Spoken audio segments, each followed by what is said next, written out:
Hey, buddy. What's Hey, what's going up? on? Not much. Freezing. Yeah, yeah. That's about it. That's right. Yeah, it's some rough weather these days. But hello, everyone. Welcome to the Overland podcast. I'm Tony with BATS Offroad. You guys obviously can tell Joey's not with us tonight. We're missing him, but the show's got to go on. So tonight we've got Jarrett Hudson with Steadfast Overland on here. So Yeah. yeah. Yeah. I think I'll be the eye candy for this go around. There you go. There you Yeah. go. All right, here we go. Thank you for watching or listening to the Overland Podcast. We're excited to be here. We're coming to you live as we do each week, bringing you the latest in all things outdoors and overlanding. The live show contains listeners, so join us with your comments and questions. Here we go. No pros, just bros on this show. So how you been, man? It's been a little bit since I've seen you. Yeah. A few weeks, About few a weeks month. from the listener get together. Yeah. About a month. Yeah. How Nothing. you Just been? been working. That's about it. Just working? Did you have Yeah. good holidays? Yeah. It was uneventful, so that means it was good. Both my parents did have COVID, but so we had to push that back a little bit, but they're all fine now. So Yeah, it we was. had my stepmom and stepdad had COVID as well. We had to push our Christmas with them back. So Yeah. It's going yeah, around. I mean, Springfield's big enough that you hear about it every day. And it's like, let's not do this again, please. right, right, But right. I've been lucky. If I had COVID, it was back when it was before they called it COVID, and it wasn't that bad. So I Yeah. just I just stay away from people and mind my business. And That's that's there's a lot to be said for that. I mean, I work from home, so I'm not exposed to it a great deal, but yeah, my wife goes to town and works every day. So yeah, it's, my daughter goes to school, but I've had it twice. The first time was real bad. The second time was barely like a cold. So yeah. I'm thankful for that. So tell us a little bit about yourself, Jarrett. What's you got Steadfast Overland. What's Yeah. So I've got Steadfast Overland. That's my thing. That actually was kind of a side hustle to a side hustle, is how it okay? started. All Um, right. you know, I've been basically some type of metal fabricator for about the past, I don't know, 25 years or so. Yeah. Man, that makes me feel old. Wow. Uh, but so I started doing some like woodworking stuff on the side and did that. I still do that, but the beard stuff kind of came along because my wife told me that I couldn't spend any more money on other people's beard products. So she said, "You get to do your own now." And so that's how I started doing that. And I kind of geeked out on it a little bit and figured it out and just kind of do that as a side Yeah. hustle too. So, I mean, you got some really cool stuff. I've got this title holder. yeah, I use this a little bit, not so much. I mean, I grow it out and then I cut it off. I go through yeah, phases where, so I don't use it, as often as probably you would. I use it every day. I bet. Yeah, I bet. So, and then I've got the title holder beard oil. I don't know if you Yep. guys can see that, but, so yeah, that's cool. So what flavors do you have in the Um, beard oil? you Is it got the flavors? title It's holder scents, yeah. scent. Yeah, the Yeah. scent. Um, the title holder is that bay rum smell. Then there's the brawler, which is a vanilla scent, which we know Arla doesn't like that, so I didn't send it to you. Yeah, Um, yeah. She appreciated that. Yeah. then I've got there's another one that was I think it was gosh, I'm drawing a blank. The Contender or something like that is what I called it, and it was like that old school powdery barbershop smell. But I've been having trouble getting a hold of that smell, so I started another one, a different one, and it's called the Southpaw, like left-handed. Yeah. And it is a vetiver smell, and I think Okay. Baker with Baker Overland is the only one that's got it right now. I sent him some because I think he got some from Rendezvous. He won it, or somebody won it and they gave it to him, and he wanted. So I sent him another bottle of that stuff, the new smell. So, but I don't know. There may be other people that have it. I kind of forget what I send, and I give a bunch of it away too. So I have terrible business model. Whatever. Well, I mean, when you're starting out, it's kind of part of the process, I mean, we bought all kinds of patches and stickers, and we've given away way more than we've sold, but yeah, I've got hats. What's funny is I never wear hats to work because I weld all the time, and I have a welding helmet on. Last thing I want to do is take a hat off, put a welding helmet on, put a hat back on. So the other day I wore a hat, I have no idea why, and I sold 3 hats at work. So I was like, maybe I should wear hats more often. There you go. You gotta support your own brand. For those of you, I've got a picture here for those that might want to see one. I think this camo is really cool. So yeah, man. My wife's on here. She says, "Hey, Jarrett." Hey. Yeah, your wife and I had quite some conversations at the little listener thing. I won't bring them up. They're like, yeah, that's what I'm living through too. Yeah. It's I don't know. You get into the campfire talk, and it's just those moments. You can't really talk about them all at any given time, but it's memories and things that I cherish. One of my favorite things about camping. I just love how you can be having a conversation and then somebody else joins in, the conversation, which is fine. And then all of a sudden the conversation goes completely sideways from where it was going.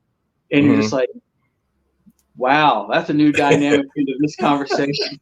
Yeah. Which is, I love it. That's my thing. It's always having somebody on the edge of like, what's he going to do? What's he going to say? Right. So you got beard oil and the the grooming paste balm. That's what I was like. What else have you got? Well, let's see. That was my list. That's kind of a loaded question. So I'm working on quite a few different things. Yeah, cutting boards. I'm all this stuff I'm doing myself. So like the hats, I order the hats. I had the patches made. I'm gluing them on or sewing them on. I had my friend. So far, my friend's the only one that's like done anything outside of me or my wife doing it. He lasered the logo on all those patches for me. But everything else, I'm trying to keep everything in-house as much as possible. But like I said, I've got the beard stuff, hats. I've got beanies coming. I'll get those made up. T-shirts here, soon. It's just kind of, it's on a tight budget. So when I can do it, I do it. When I can't, we just don't, But it seems to be it's starting to pick up some steam a little bit, and but I was trying to do got the cutting boards. Yeah. You mentioned, I don't want to interrupt you, but a minute ago you mentioned woodworking, and I love piddling, doing stuff like that. I built cornhole boards and stuff like that. This thing was a gift from Joey, my buddy. Yeah. And I absolutely love this cutting board. Well, and the knife. What's funny is that, what's funny is I think Joey, he he said he uses his. He said he kind of he didn't want to at first because it was so pretty, but he said he just went ahead and did it. Chris Carroll with Fast Rack Overland, he's got one, and he just uses it to put food on and uses it as a prop because he said it's too pretty and he's not going to cut it up. And I'm like, it's a cutting board. Let it go. So dude, I'm the same way. You remember that picture that I posted of the steak that I cooked back last summer when I was camping with Benji, and I posed the meal with it was the same thing. I didn't use this cutting board at that time. I've made the cutting boards, and even at work where I work in the metal department, and we do a lot of woodworking too there at the shop I'm at, and when they get a little bit slow, they'll make cutting boards. Well, they do all the fancy ones where they cut, like 4 or 5 different types of wood and make checkerboards and stuff like that. Yeah, those are great, but after they get wet and soak up a lot of moisture, that glue, if there's any porous spots in that glue, well, that water goes down in it and it'll make it pop. Yeah. So the longevity of some of those is kind of, they may last forever, they may not. So I always I go down the road from my house to this, it's an exotic wood place, but they always have locally cut wood. So like all that walnut stuff was cut from Springfield area somewhere. But some of the walnut slabs I buy are old pieces of wood. And it's really weird because you can tell like a really old piece of wood compared to the newer piece of wood. A younger piece, Oh yeah, that old stuff is the way to go. But man, you got to pay for it. Yeah. This I'm telling you, I absolutely love it. So anyway, So you were, I interrupted you. You were into something else with some of the other stuff that I was going to have. I'll probably have. I've got a friend of mine that's roasting coffee, so I'll probably have some coffee stuff. Just basically just get the beans and throw it in a bag and sell it. I'm trying to help him out a little bit. He's got it's a not for profit thing that he's doing. So I'll buy a 5-pound bag of beans from him and sell what I can sell, but help him out. And then just the cool thing. Yeah. Heck yeah. The cool thing about the beans that I just learned here lately is with beans, you don't have to charge sales tax. Oh, really? Oh, yeah. That's different. I didn't know that. Something to do with Boston Tea Party. It's no, that's something I forgot about. That was something I learned in junior high or high school. I've already forgot about that. I know. I was like, what? Huh? That's still a thing nowadays? Yeah. But I guess it is. Well, he's getting his beans. He gets the company he gets them through. They get them from Haiti somewhere, and they're whatever amount of money that they're donating back to Haiti to help them build clean water wells and stuff like that. Because I guess the water situation there is just awful. So that was what he wanted to do. There's a big story behind his, which I'll probably I can tell some other time, but I'm not quite sure all the details. But the gist of it with him doing the non-for-profit thing was that he wanted to give away $1 million, but he doesn't have $1 million to give away, so he's trying to do it this way. So to hit his $1 million goal of giving that type of money back. So he can explain it better. Okay, but, cool. Yeah, just we got Galen Truin on here. Hey, Galen says he's trying to get his beard back. It was funny. I was thinking of your stuff the other day when Galen posted about how he had cut. He had a beard like yours, and he cut it off. He shaved smooth, like it was gone, every bit of it. So, anyway, I think you met Galen at the camp out, didn't you? Yeah, I remember. Yeah. This beard that I have right now it's 21 years old. That was the last time I was clean shaven, and I did it for a job. and I absolutely hated the job. I hated myself because I had shaved, and I didn't last very long at that job, and then grew my beard right back out. So Yeah. I will most likely never shave a beard off. Beard off. Don't see that in your future, huh? No, Yeah. I've had one. I've had some type of beard, gosh, since I can remember. So we'll just keep it. Yeah. It's The Galen says the same thing is work related. He had it 10 years. well, So, they asked me where I work at. It's a big custom fabrication shop. They do a little bit of everything, and they looked at my resume and they're like, "Oh, so we can put you in any department." And I said, "Yeah, you can, but if you require me to wear some type of mask to paint, don't put me in that department because I'm not shaving my beard off." And they're like, "Duly noted. On we go." So, that's funny. so of So course I just landed back there welding again. So yeah, right on. So you're kind of a man of all trades. You've done some fabricating, some woodworking. yep, You've done some vehicle installation type stuff, overland yeah, gear, stuff like that. So yeah. The, vehicle wise, basically, my dad was always into old hot rods, so hmm there was always cars around. Um, but there for a while, years and years and years ago, I worked for a guy that um, he well, we restored 67, 8, and 9 Camaros. That's all we did. wow, I worked for him, and built quite a few Camaros with him, and um, that's another one of those types of businesses. Like you're in it for a while, and then you got to get out of it because it just gets too stinking expensive. And mm, he kind of got out of it when nice paint jobs were 12, 13, 14,000 bucks, and that was 20 something years ago. And I was like, wow, that's yeah, expensive.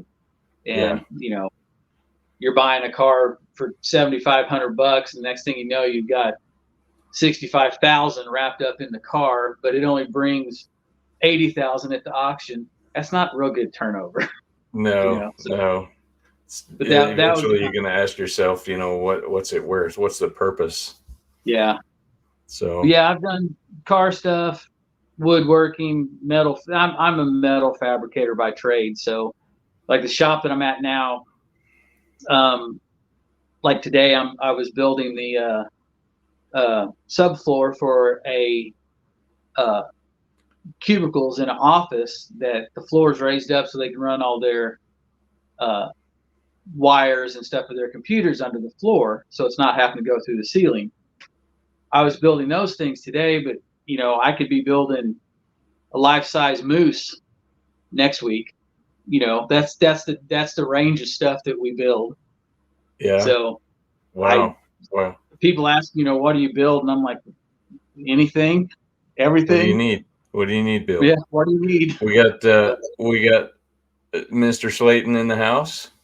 Oh Yeah, boy. he couldn't be here, but he can step off to the side and sort of follow along here and make sure the show is going on.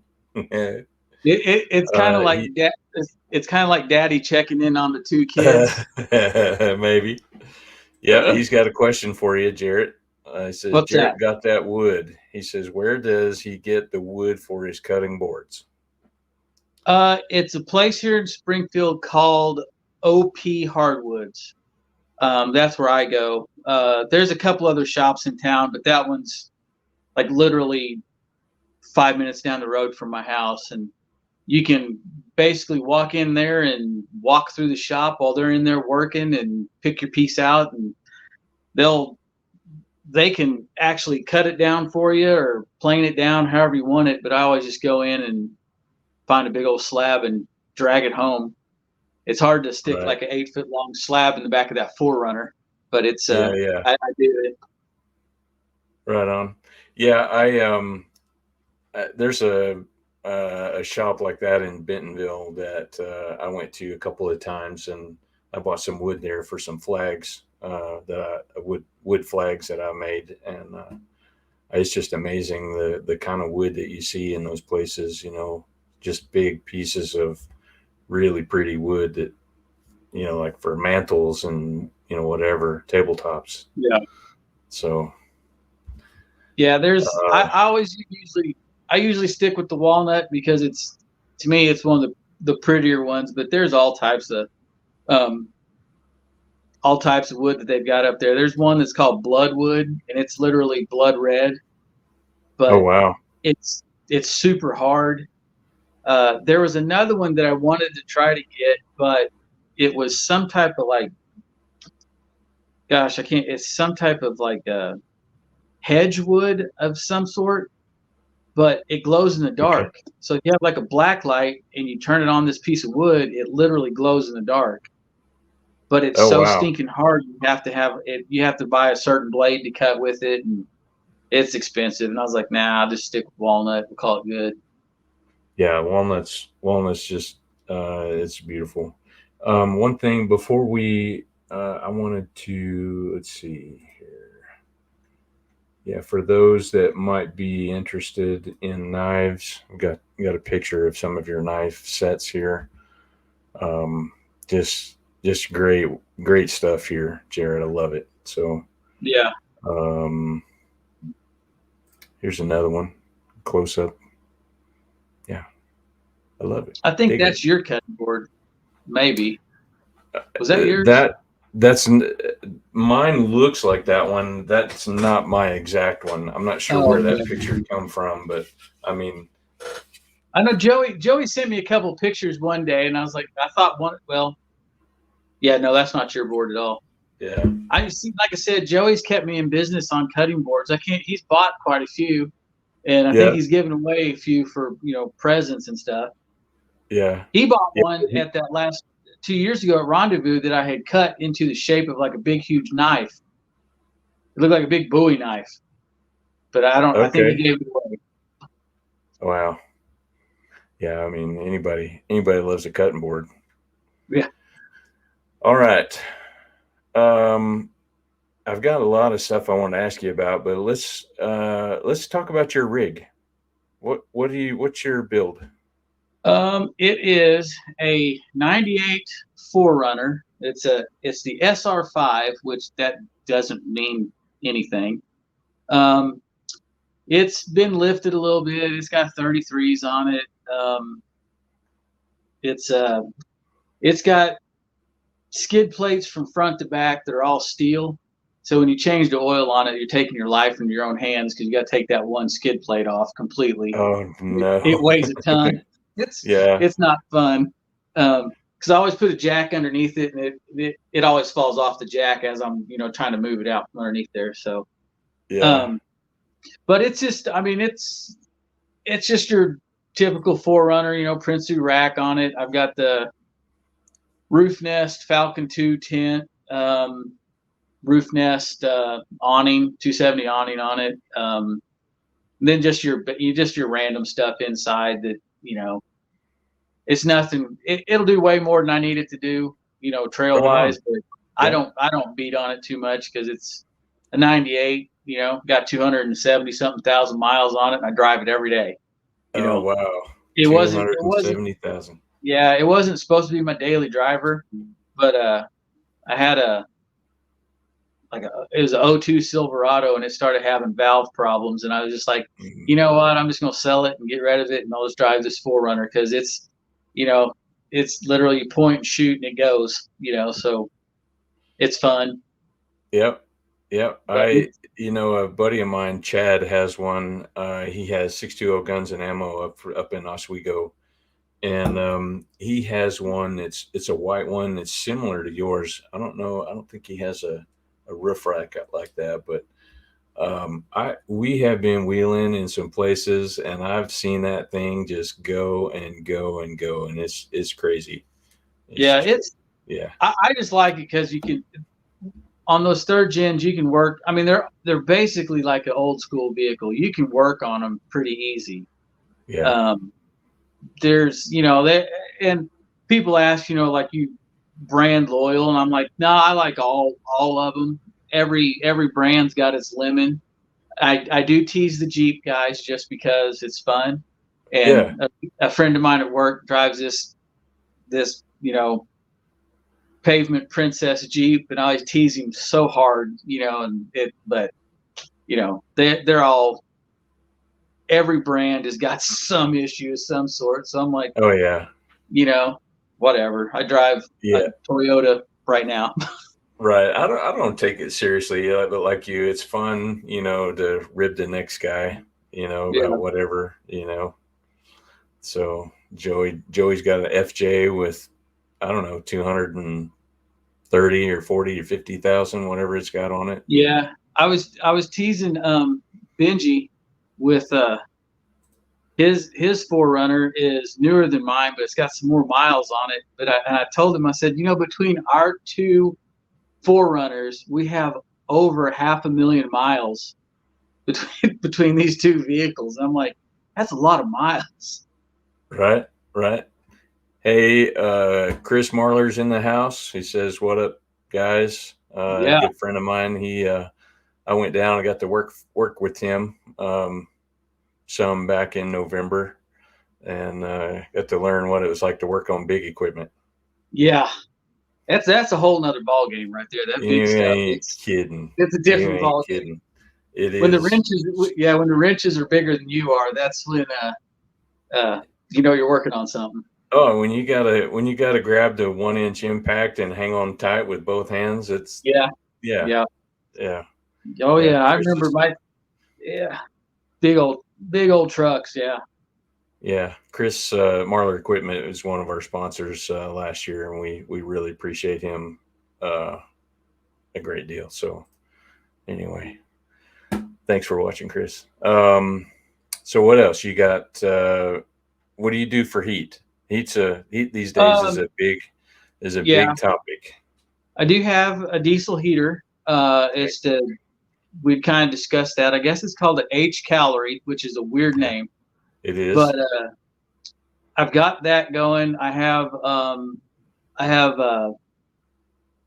a solar panel hooked up to run down to that. It's a Dakota lithium battery. It's just a 12-volt battery. Some people like Dakota lithium stuff. Some people don't. I guess they kind of had some issues back in the day, but I got this battery from my dad. He had replaced all the batteries on his golf cart. I don't know why he's got a golf cart, but he does. So this. Are you saying he doesn't golf? No, he doesn't golf. So he bought all these new batteries, which they were like $300 a piece back then. Now these exact same batteries are like $599. They're up. But this battery that he gave me would lose charge if it was wired in a series, but it was fine if it ran by itself. So he just took it out. He just gave it to me. So it's been sitting in my garage in the cold. I've not put a charger on it. I've not even hooked the solar panel up to it in probably 2 months, and it's still at 13.2 volts. They're great. But anyway, I ran that, built a battery box for it so I can plug all my cell phones and all the goodies into it and just run the diesel heater off of it. And, it's just a portable battery setup that cost me absolutely nothing, really. Yeah.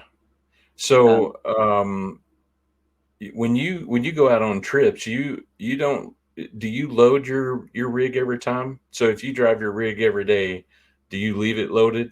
Or I take out like all the tables and stuff.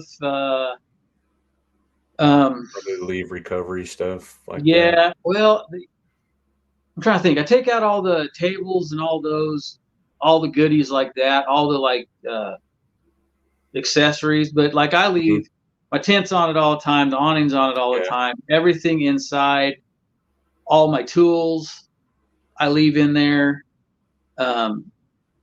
Recovery gear I leave in there because I never know, It's like being a daily driver. I got one friend that lives out this little town outside of Springfield, and he's always like, "Hey, let's go wheeling." It's like, well, okay, so I just go. It's like, yeah. why go home? You go. I find it curious, just seeing, how people's setups vary, depending on, their day-to-day use and stuff like that. So, I just kind of keep mine. So if I need to do something, I've got enough stuff that I can get by and get it home if something's broke or, but that's just being a car guy basically. So, yeah.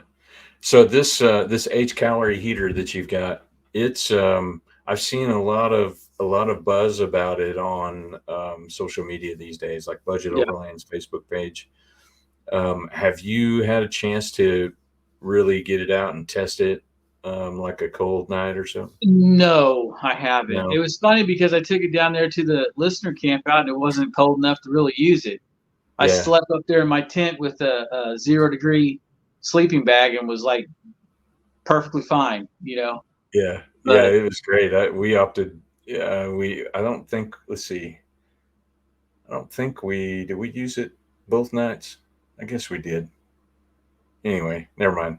I'm off topic there a little bit, but no. It's crazy how simple they are, but how much heat they put out. Mm-hmm. Because it's like in my tent when I've had it, when I was getting it all wired up and everything going, so I ran it up to my tent, and it was a day that it was probably like, I don't know, 45 out, and I was just wearing a hoodie, and I ran that vent up there, and I had it so I cranked it up on high just to see how hot it would be. It wasn't 2 minutes, and it was like it's open the windows, get down. I turned it down to low, and it was like even on low, it was just like, my gosh, it's so warm in there.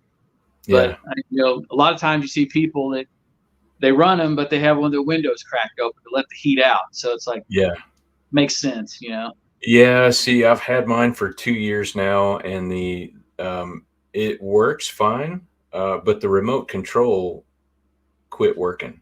Yeah. And I thought, well, the battery was dead. So and it's a special battery. It's not like a regular, like a watch battery or anything like that. It's a special little odd looking battery.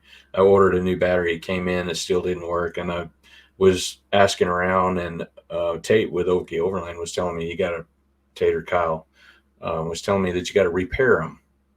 You got to resync it, and so I went through a program on there. Yeah, I went through that process, and it didn't work, and I kept trying it, and then all of a sudden it worked, right? And so it ran, and then I put it up, and then I got it out again the other day to try out a new hose, and the remote wasn't paired again. Yeah.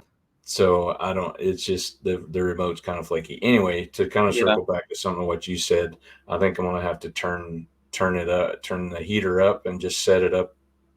I don't know, medium to, maybe not all the way on high. I don't know if I'll need that, but medium, and then just control it with the window.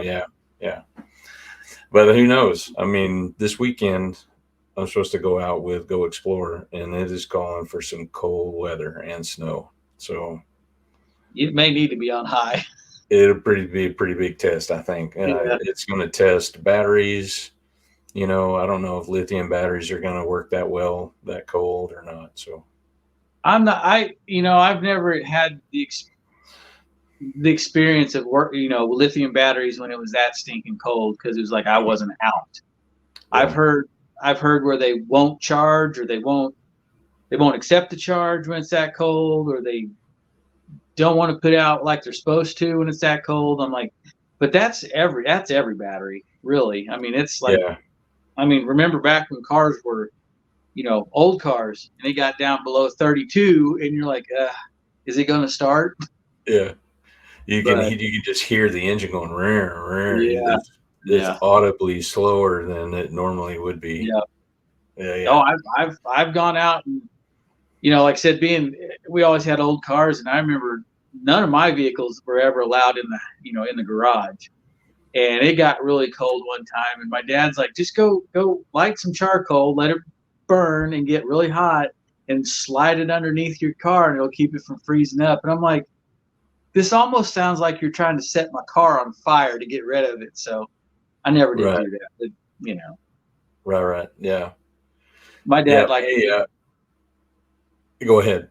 Oh, I was just like, my dad used to like to try to get me to do stuff that was not real conducive to a,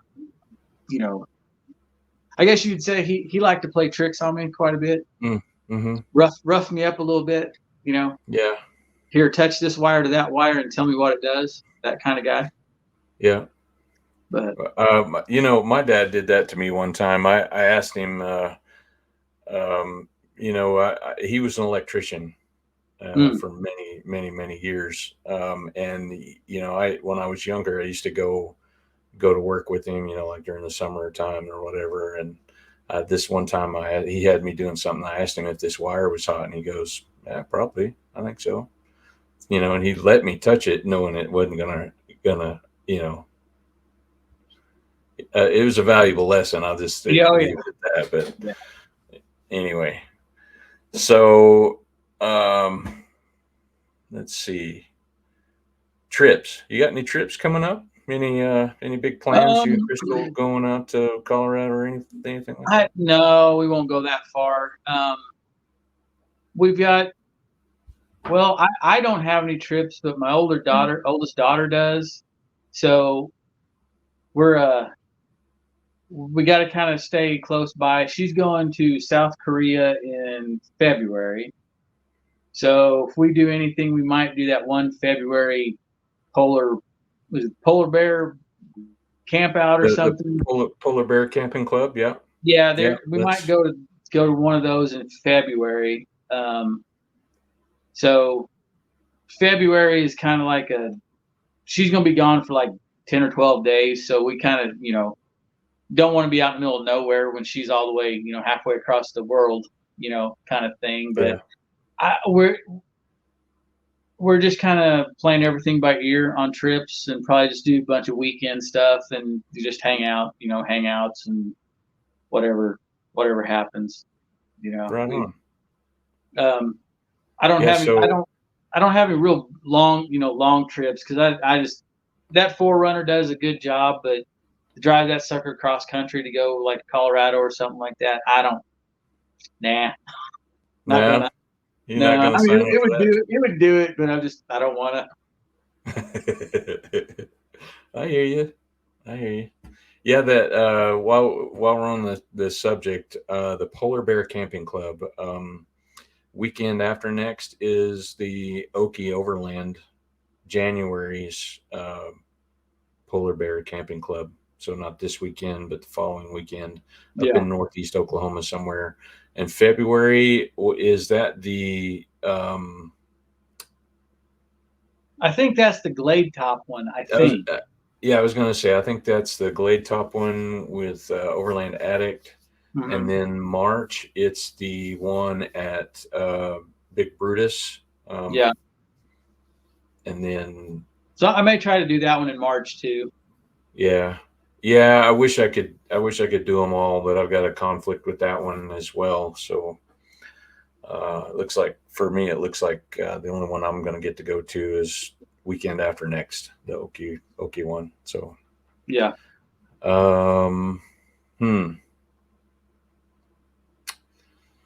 So no trips. No. I mean, unless I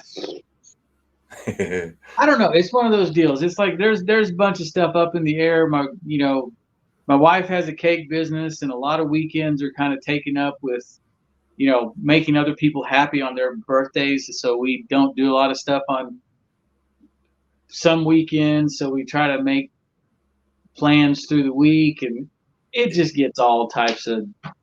I tell you, your wife is just the sweetest person. When you were showing us at that camp out, she had sort of prepped some of your meals and stuff for you, and it was so sweet. And I thought that was great. Just supportive of you being gone and all that kind of stuff. I thought. Yeah, she had actually like written on every bag of everything, like what this goes with, where this goes. And I'm like, really? We've camped a lot together, but this was like one of the only times that I've been by myself.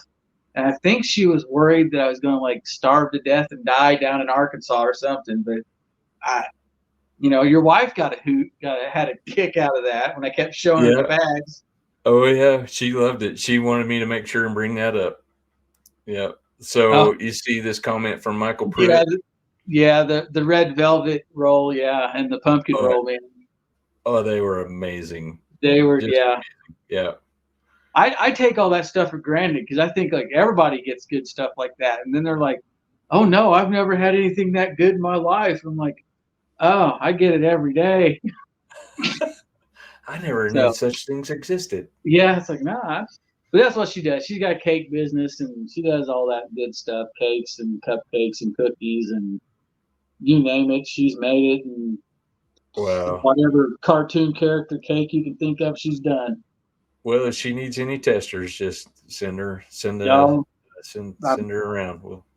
Next time we're together, I'm sure I'll have something. Michael Pruitt, thanks for watching, buddy. For those of you who don't know, Michael Pruitt, Pruitt Knives of Valor, does some really neat forging stuff. Forges his own knives. So, with your products and stuff, are you going to be at more, or are you setting up, thinking about delving off into like the vendor type attendance? I had thought about doing more, but I don't know. I didn't really. There's nothing wrong with being outside with a bunch of vendors outside, but I was just like, I don't know. I thought about doing it, but then again, I was just kind of like, nah, maybe I'll just save my money and just kind of get more stuff going. And, I can promote myself on social media pretty easy too. But yeah, I'm supposed to do something with Chris with Fast Rack for that, the Overland America thing. Overland of America. Yeah. That's a new event in September. Yeah. Chris is coming on here in April. Yeah. So if y'all listen, he'll come on and talk about it. He had hit me up to do some stuff for him for that show. So I may have a booth down there, but yeah, I'm going to put a booth together so I can go do some of that stuff. But like I said, I'm just kind of trying to do everything on a budget, and I want to do certain things at certain times and figure out if that's like going to be a good selling thing or not. So I don't want to I don't want to go buy 1,000 hats and then have 1,000 hats, that don't go anywhere. And I did have I kind of reached out to a company about some of their tents and stuff, and if they had anybody around here selling their stuff for them. Well, they hit me right back up, and they're like, "No, we don't." And they were kind of a vendor at a place where I used to work, and they weren't. Kind of just how that business is. People are in and out so quick, but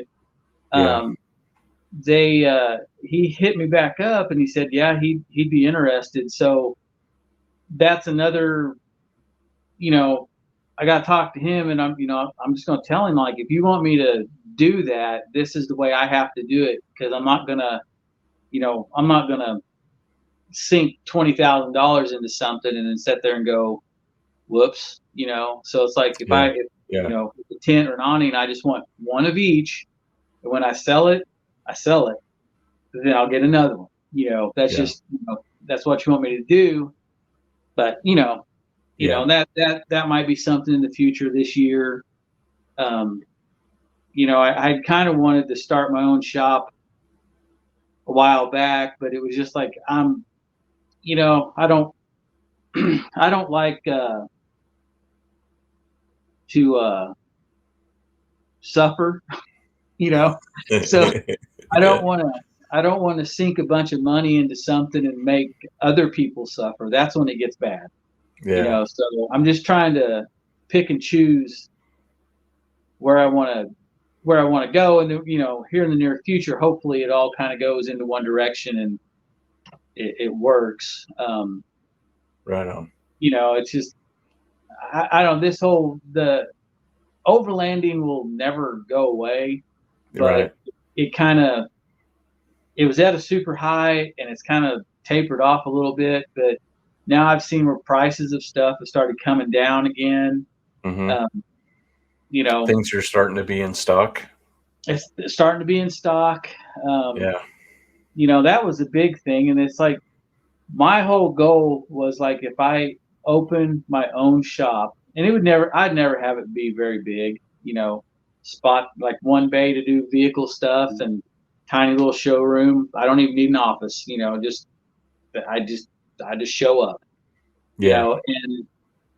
but my whole goal was like, I've seen all that top end stuff that, certain people buy, which is great. You want that high end stuff. That's great. I mean, my tent mounting out there is super nice, but I also saw the people that come in and it was just sticker shock. And I was like, this is running people off. When you've got like a coffee grinder that costs $140, why? Yeah. I want to have a shop where it caters to that mid-range stuff. If it's high end you want, yeah, I'll get it for you. But I want to cater to those people that are like me, that, I don't want to have to go buy a, $6,000 tent or something like, that's just crazy. Right. Yeah. It's just, some of that stuff was just so overpriced. And it's like, but there's the same thing over here, just because it doesn't have this certain name on it. Same product, half the price. Mm-hmm. And that's what I want to gear towards. And it may not work, or it may work great. I have no idea. Yeah. But that was kind of my whole deal on it.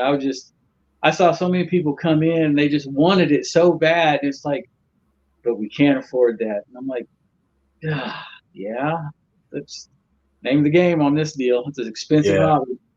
Oh, I remember it wasn't that long ago where I was I grew up camping in the back of a truck or in a ground tent, and yeah, I was not a person that was going to spend that kind of money on a rooftop tent. And now we have two of them. Yeah.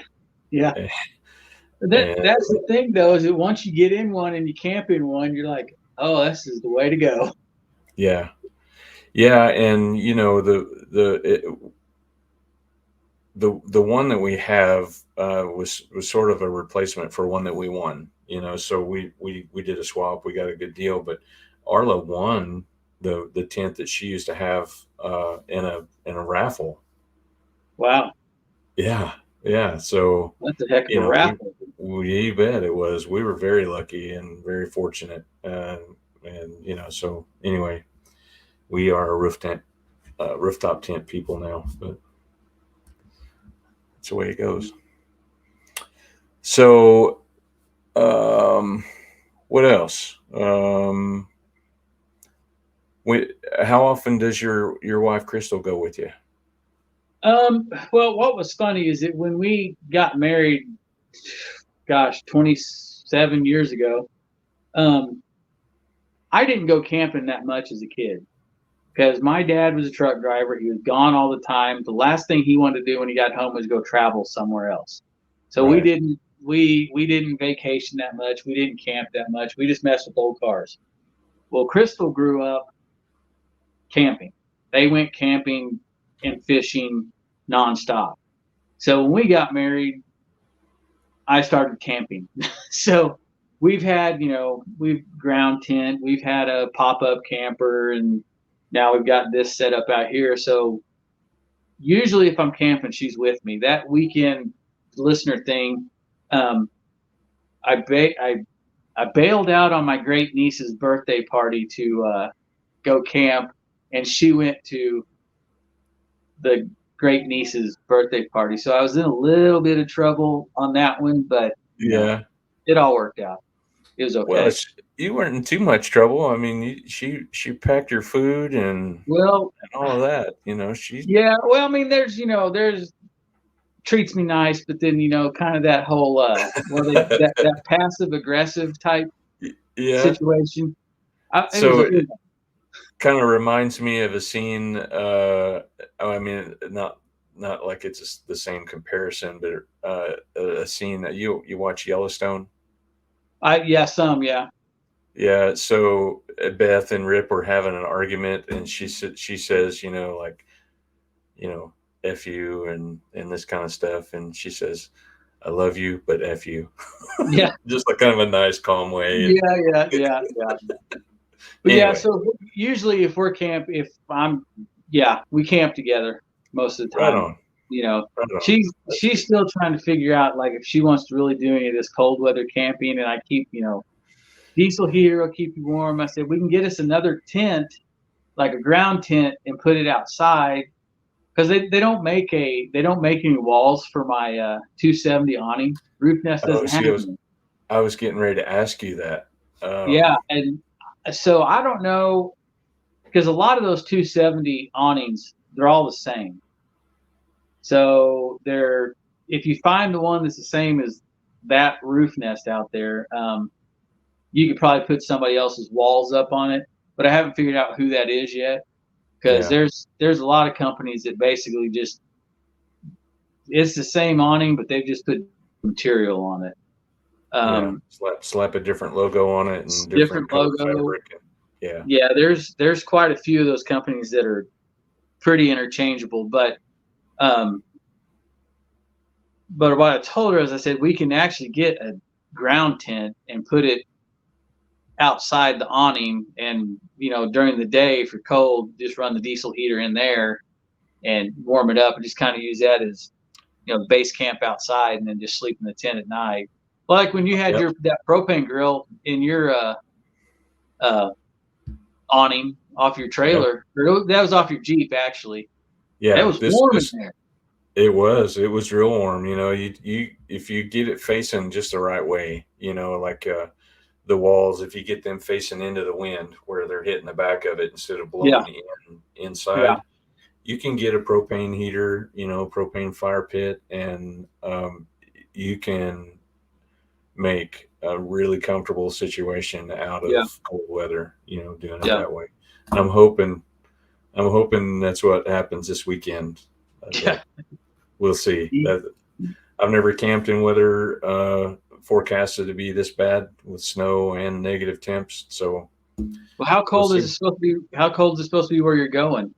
So it's changed back and forth. So right here where I'm at, which I'm about 37 miles from the meeting location, and so that line fluctuates what their forecast temperature is. But there it's like 2 or 3 degrees at night, 4 degrees, maybe 10 degrees one of the nights.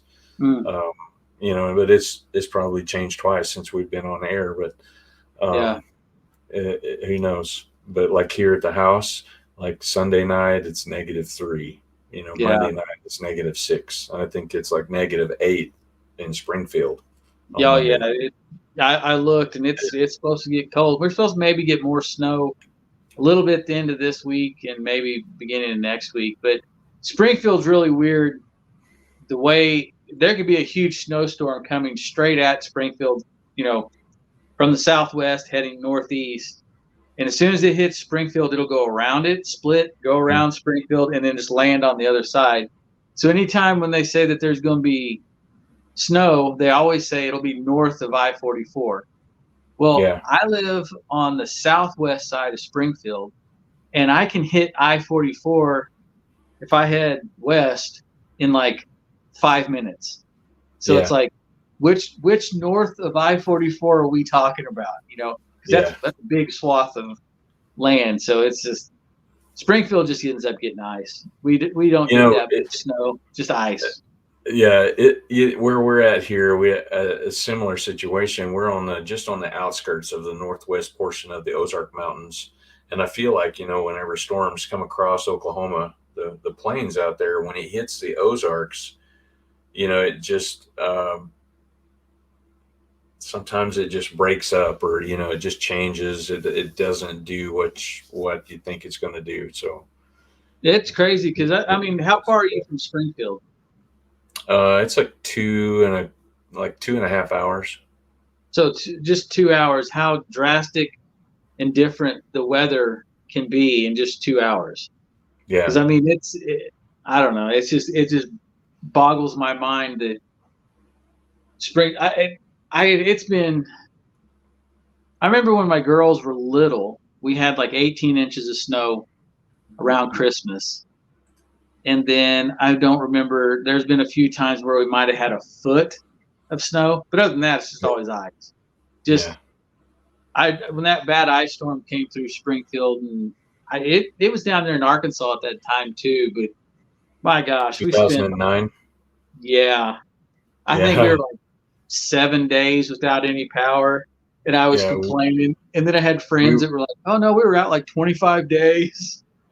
Oh yeah. Yeah, And it was the same for us. I mean, we had two trees in the front yard and one big sweet gum. Is it a sweet gum a tree? It's got yeah, those little spike yeah, balls on it.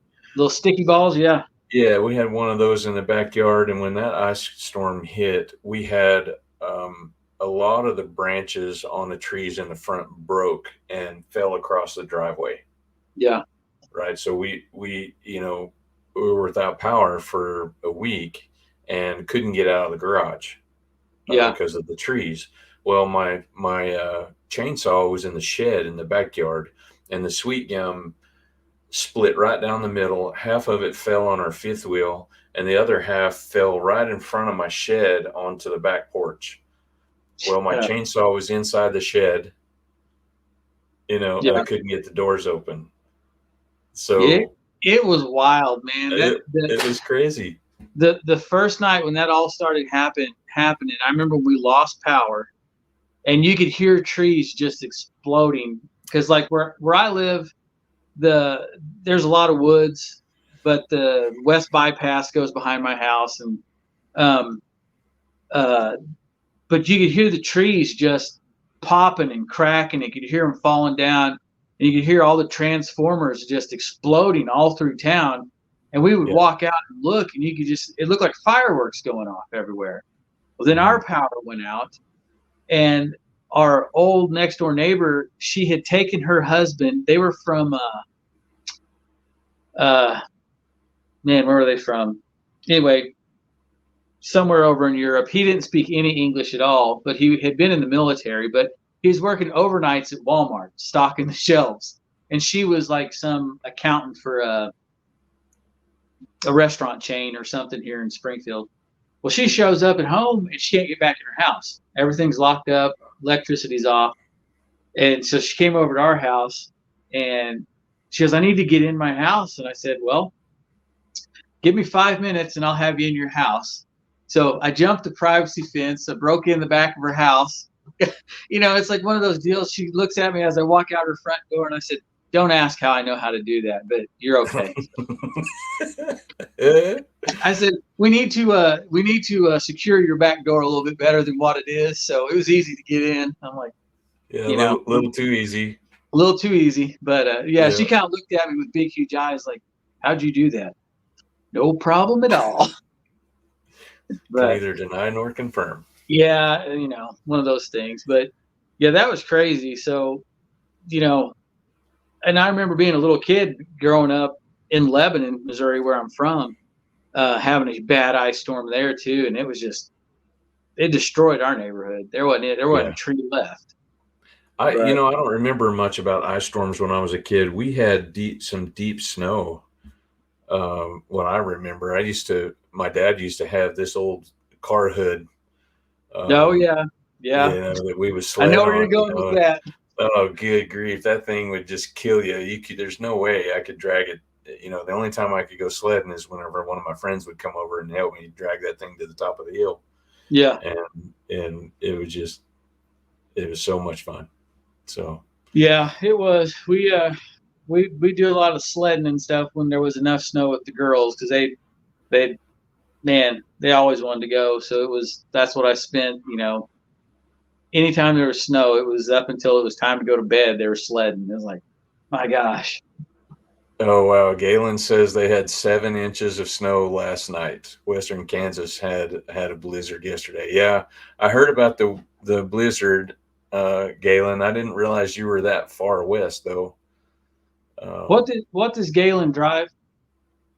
I don't remember. Yeah, he drives a Jeep, a Cherokee, right, Galen? Let me know if I'm wrong here. So he hasn't got out of his driveway yet, has he? No, I know. I made a Jeep joke. He's Central Kansas. I'm sure he goes everywhere. Oh yeah. We'll see. He'll let me know here in a second. Yep, 97 Grand Cherokee, LOL. Yeah.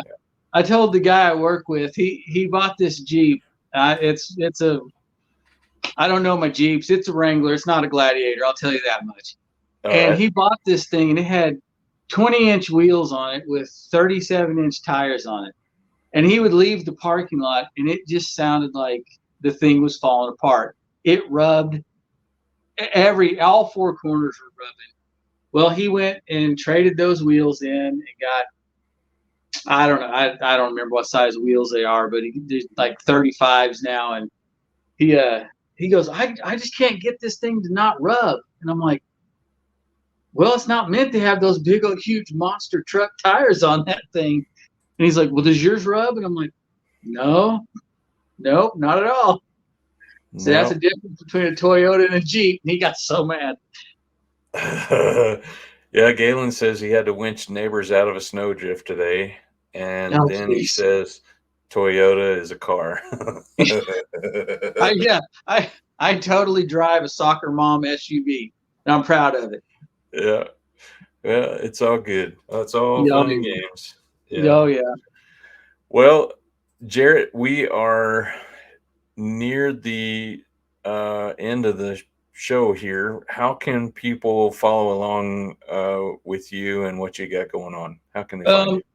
On Instagram, the Steadfast page is just Steadfast Overland. And then like my personal page, which they both just kind of interchange anymore. People message me and I have no idea where it came from. So I just check both pages. But the other one's Jarrett_Hudson, and it's on Instagram. That's pretty much, I'll have a new Facebook page up here before long, and I'll just kind of gradually do some more stuff here and there, and right on. And just kind of see what happens. Well, you guys make sure you follow along and reach out to Jarrett, direct message him if you would like a cutting board, or nice knife or beard products. Reach out to Jarrett and he can fix you up. Oh yeah. So just want to thank everybody for watching along, and thank you, Jarrett, for coming on and talking with us tonight. And we had a great time. Looking forward to the next trip where we get to go hang out and share a campfire. Yeah, you'll have to keep me posted when you go next, and maybe I'll follow along. Yep, sure will. We're going to have another. Weekend. Yeah, we're Nope. Sort of questioning my what do you call it? Questioning my fortitude. Yeah, make sure you take some pants. Make sure you have pants. Remember that whole deal. Yeah. So before we get off here, I was going to joke with you a little bit. Some of y'all may have heard that there's an issue about me wearing pants. I like to wear shorts when I work at home. I usually wear shorts at home. Even like today, I'm wearing shorts. But the joke was, I'm probably gonna bring some pants this weekend. Well, what I also realized is I needed some longer socks. So I actually ordered some wool socks today. So hopefully ankle socks are not going to cut it. No ankle socks. No. When the snow is deeper than your socks, that's a problem. Yeah, it is. Totally. Anyway, thanks you guys for watching. Until next time, what's Joey say? Watch out for number 1. Don't step in number 2. Something like that. Have a good week.